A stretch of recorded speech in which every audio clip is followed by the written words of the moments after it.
ينبغي أن يسأله السائلون. بسم الله الرحمن الرحيم. وبالسند المتصل منا إلى الإمام الحافظ الحجة أمير المؤمنين في الحديث أبي عبد الله محمد بن إسماعيل بن إبراهيم بن مغيرة بن بردزبة بن بززبة الجوفي البخاري رحمه الله ونفعنا بعلومه آمين. باب مسح الید بالتراب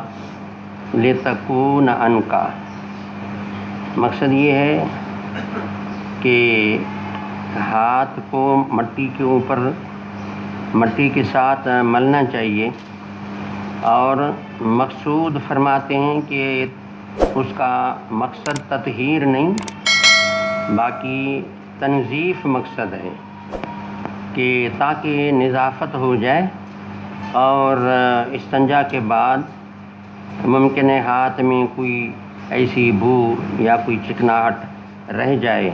تو مٹی سے ملنے میں نظافت ہو جائے گی، اس لیے یہ کرنا چاہیے. جی. قال حدثنا عبد الله بن الزبير الحميدي قال حدثنا سفيان قال حدثنا الأعمش عن سالم بن أبي الجعد عن كريب عن ابن عباس عن ميمونة رضي الله تعالى عنها وعنهم أن النبي صلى الله عليه وسلم اغتسل من الجنابة فغسل فرجه بيده ثم ترك بها الحائض ثم غسلها ثم توضأ وضوءه للصلاة فلما فرغ من غسله غسل رجليه. باب هل يدخل الجنب يده في الإناء قبل أن يغسلها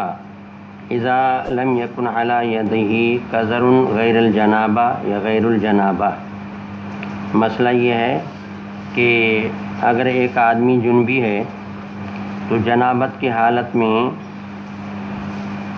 نہانے سے پہلے اگر اپنا ہاتھ برتن میں داخل کرے تو دھونے سے پہلے اپنے ہاتھ کو برتن میں داخل کر سکتا ہے کہ نہیں؟ تو مقصد یہ ہے کہ بغیر دھونے کے بھی برتن میں ہاتھ کو داخل کرنا جائز ہے، تاہم مستحب یہی ہے، بہتر یہی ہے کہ اپنے ہاتھوں کو دھو کر کے برتن میں ڈالے. چنانچہ اس مقصد کے لیے امام صاحب نے آثار بھی بیان کیے ہیں،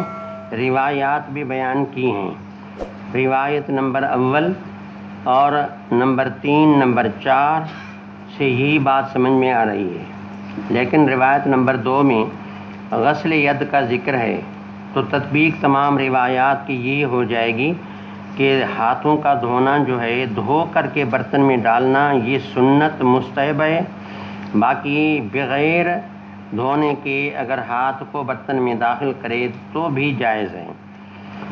وجہ یہ ہے کہ جنابت جو ہے وہ ایک نجاست حکمی ہے، وہ نجاست حقیقی نہیں. وجہ اس کا یہ ہے کہ دیکھیں، خروج منی بشہوتن سے یہ ہو جاتا ہے کہ جنابت ہو جاتی ہے، اور انسان کا پورا بدن سر تا پا سارے کا سارا ذرہ ذرہ حتیٰ کہ بالوں کے نیچے جڑوں میں بھی یعنی یہ نجاست آ جاتی ہے. تو یہاں کون سی پلیتی ظاہری تھی؟ ظاہری پلیتی نہیں تھی، لیکن اللہ کا حکم یہ کہ اب تو سارا پلیت ہے، تو یہ نجاست حکمی ہے، تو نجاست حقیقی تو ہے نہیں. لہٰذا یہ ہے کہ محض حکمی نجاست کی وجہ سے اگر ہاتھ یہ پانی میں داخل ہوا تو یہ اس طرح داخل کرنا بھی جائز ہے، اور باقی دھو کر کے داخل کرے تو مستحب ہے. یا تو یہ غرض ہے ترجمے کا، یا ترجمے کا یہ مقصد بھی ہو سکتا ہے کہ گویا امام یہ بتانا چاہتے ہیں کہ جنبی اگر اپنے ہاتھ داخل کرے گا تو وہ پانی جو ہے مستعمل ہو جائے گا،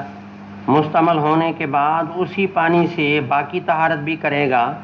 تو اس سے بات یہ سمجھ میں آئی کہ مستعمل پانی جو ہے وہ طاہر بھی ہے، طہور بھی ہے. اب اگر یہ امام کا مقصد ہے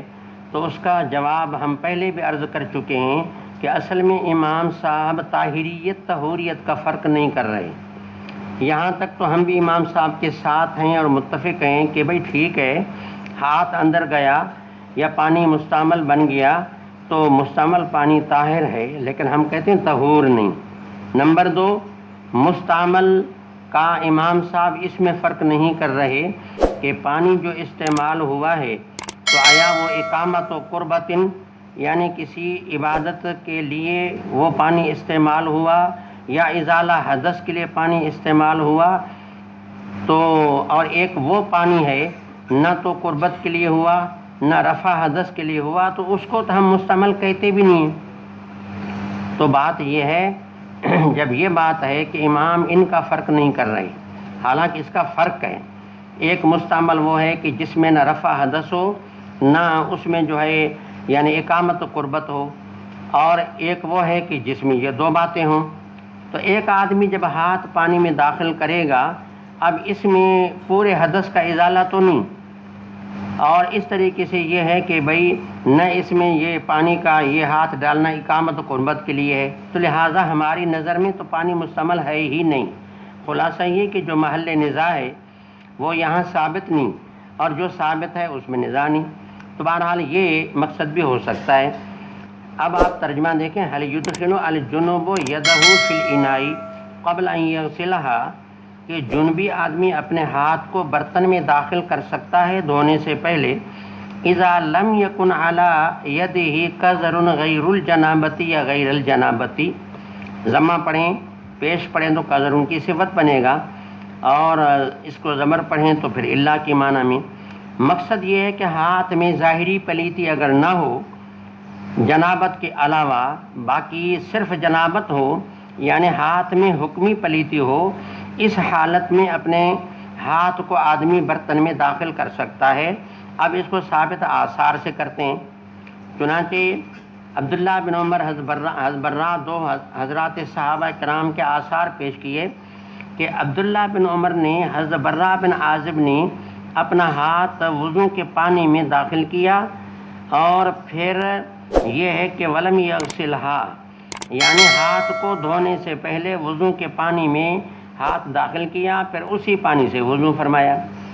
استدلال امام کا بین طور ہے کہ جس طرح حدث اصغر میں ہاتھ کو پانی میں داخل کرنے سے پانی پر کوئی اثر نہیں پڑتا اور یہ داخل کرنا جائز ہے، تو اس طریقے سے جنابت کی صورت میں بھی یہ ہے کہ ہاتھ یعنی اس پانی میں آدمی داخل کر سکتا ہے۔ لیکن اس میں عرض یہ ہے کہ یہ حقیقت میں یہ ترجمہ صراحتاً ثابت نہیں ہو رہا، کیونکہ اس میں وضو کی بات ہے، جنابت کی بات نہیں، اور یہ صرف قیاساً ترجمہ ثابت ہوگا، باقی صراحتاً ترجمہ اسے ثابت نہیں ہو رہا، کیونکہ یہاں سارا ذکر وضو کا ہے۔ چنانچہ آگے لفظ بھی ہے کہ ثم توضأ، یعنی کل واحد منہما، ہر ایک نے اپنا ہاتھ وضو کے پانی میں داخل کیا اور ہر ایک نے بعد میں وضو بھی فرمایا۔ آگے دوسری بات یہ فرمائی ولم یارا عبداللہ بن عمر، عبداللہ بن عباس، یہ دونوں حضرات نے